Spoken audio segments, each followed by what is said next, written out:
Okay, I'm very, very sleepy and a bit delirious now. Okay, before I funk out and turn it for the night, I want to do a quick rundown of fasting. Fasting. This is Jesus dealing with the gray area of fasting. And he has three things that he says: compare, cannot, and Christ. So firstly, compare. This is Mark 2 verse 18. Now John's disciples and the Pharisees, they were fasting. And so people are coming to Jesus and saying, hey, how come your disciples never fast? Those guys are fasting, you're not fasting. And so the first point has to do with comparison. Look at them doing something, and then how come you're doing something different? And this can happen within churches, within Christians even. They all believe in God, they all love God, but they do things a little bit differently. And it's just worth noting that it's a genuine question. Sometimes you get, hey, how come your church like that, your church like that? And this is where you get some gray areas.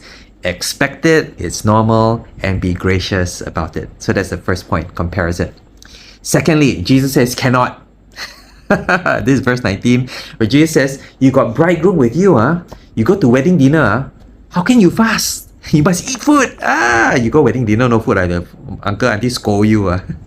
But no, Jesus is saying, the bridegroom is with them, I'm with them, so they should be rejoicing.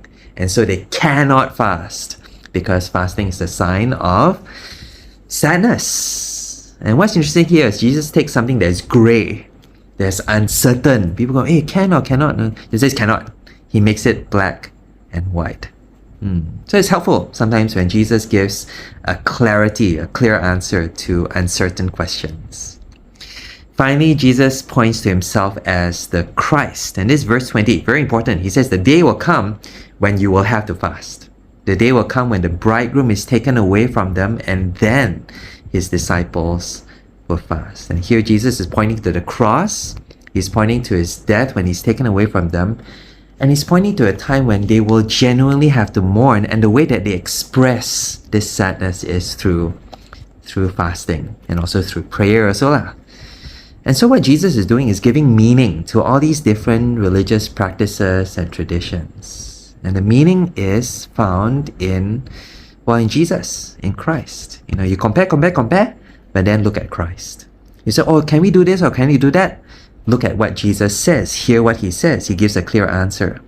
And finally, when you respond in whatever you're doing, in a religious tradition or anything, whether you're fasting or you're tithing or going to church, look to Christ. Do it for him, because he is the answer to the gray area.